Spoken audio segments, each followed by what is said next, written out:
Hey everybody, this is part 2 of the Y&R chat vlog for Tuesday, June 24th. We're talking about Victor's wedding. We've got so much still to talk about. We talked about it a little bit more in part 1, but I've still got a couple of comments. If you do, feel free to post some text comments, video responses. Your comments are very welcome, and I always enjoy reading them. I wanted to say one more note kind of about the wedding, was that I really appreciated the way it was filmed. I really liked the sequence that they did with the wedding photos. They showed snapshots of all of the wedding photos, that you would generally have, which I thought was really cool. And they did it as a transition or kind of a juxtaposition to what was going on with Nikki and David, and I thought that was really cool. It was like wedding photo, and then Nikki and David and the stables, and so I just thought that was really neat. I felt like it was a quickie wedding, but I felt like it was really nicely done. I think that Y&R, obviously, in my opinion, is top notch as far as what they do with the film, how they tell the story, not just what the story is, but how they tell the story. I really appreciated that. I thought it was very cool. Nikki and David, let's get to it.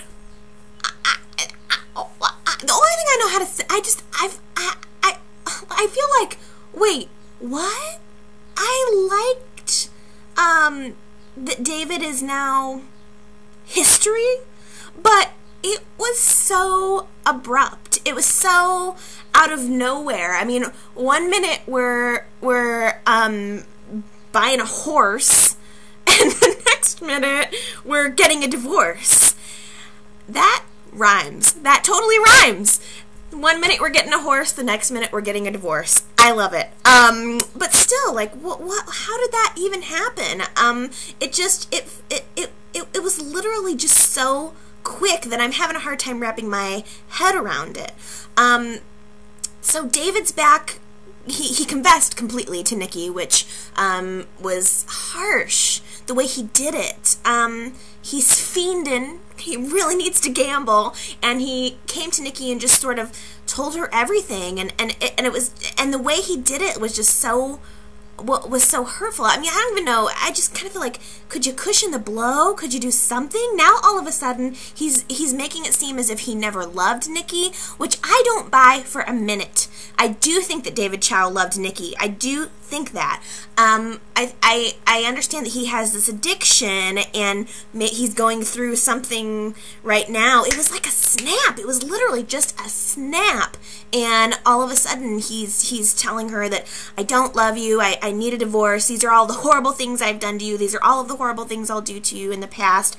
And it was just so weird, right? Am I the only one that just felt like that was out of nowhere? Whatever. I'm glad. If he's gone, I'm glad. I just feel really sad for Nikki. I feel that that's got to be so embarrassing for her. And especially at this time when Victor is getting married, and he's going to have another child, and he's starting his life over again, and he's having this new family, and now all of a sudden, Nikki's life is falling apart, and that makes me so sad for her. I don't know. I'm wondering what this is going to do to the character. There's a part of me that's wondering if Nikki is going to bottom out. Is she going to start drinking again? What's going to happen to her? Because this is bad. This is bad, bad stuff. When she finds out that Sabrina's pregnant,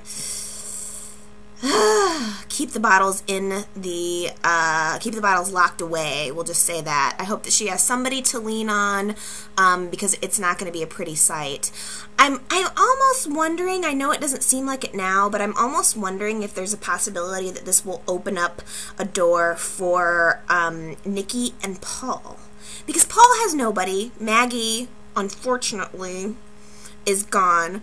But I was just kind of wondering if maybe it was possible, if maybe Nikki and Paul might have a hookup soon. Who knows? It could be. But yeah, so Nikki and David Chow, seems like it's over. But, sad for Nikki. So there are relationships that are ending, and there are relationships that are beginning in Genoa City. And there are relationships that are starting over, rewinding and reloading, if you will. And I have to say, I am so happy that Karen is back. I was bummed out that we only got that, like when Neil went to New York and she sort of told him, no, I don't think this is going to be able to work out. I was bummed because I was sad when she left the show initially, and I assumed that the writers just made her leave or wrote her out of the show, which is rude of me. I don't know why I always assume that it's Y&R getting rid of these people, but you know, who knows, maybe she was doing something else. But I was sad when Neil went to New York and she turned him down. I was like, why did she come back just to say no? I would rather her have just gone away rather than coming back and hurting me all over again.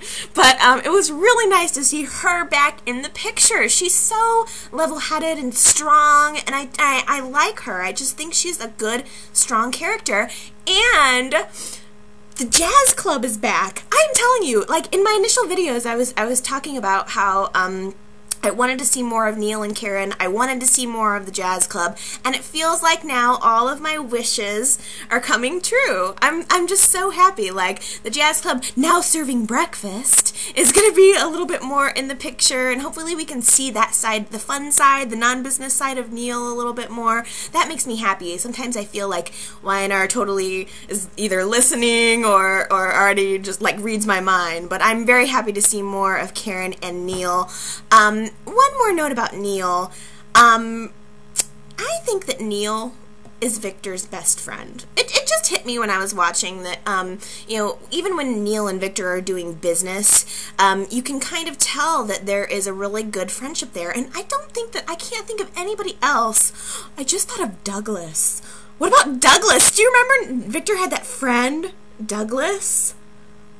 That's so old school. I'm going to have to research that because it's kind of in my brain, but kind of not. I'm just trying to think of other people who have been friends, like true friends with Victor, and I really think that Neil is it. Not only is he a trusted business associate, but he is, I think, one of Victor's best friends, and I just think that's kind of a cool thing. I think it would have been cool if maybe Neil would have been part of the wedding or something, but, you know, whatever. So, yeah.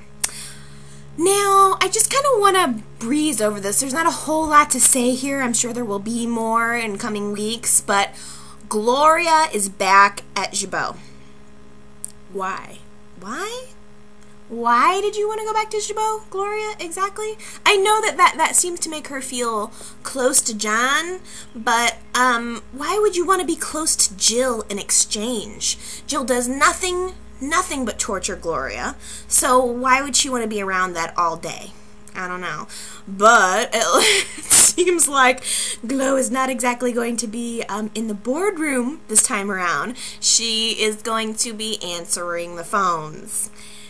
Yeah, I can guarantee you this is not going to be pretty. The next thing we're going to see is Gloria, like, trying to juggle 15 phone lines, and she's going to be messing it up. Like, I don't know how she can not be able to do, like, serving coffee or working at Fenmore's, yet she was good at her job, you know, her corporate job. I mean, those jobs are typically harder. I guess maybe it's just using different skills, but it's going to be very interesting to see Gloria on the phones. Ugh. But also I wanted to say, when is Jill just going to quit Chancellor? When's she going to be done with this? Because it's either Catherine second-guessing her, or Nikki second-guessing her, or I'm sorry, that's totally backwards. It's Jill either second-guessing everybody else who's involved, and it's just getting to be a little bit ridiculous. She's such a control freak. I'm thinking it's time for Jill to move on. She needs to start her own company, do something different, but I can't see a future for her at Gibeau very much longer. It's not pretty. It's not working. So, anyway, I think my webcam just froze in a really weird position, so it's possible you just saw a really weird face of mine for the last couple of minutes. I'm sorry. But anyway, that's, I think, about my time for part 2. I only have 10 minutes per video. I hate that. You know, I have a couple other things that I want to say, so I think I'm just going to make one shorty little video to follow this. So this is the end of part 2. I still have a couple more things to talk about, so why don't you check me back for part 3. It'll be a little mini video. Yeah, I'll see you then.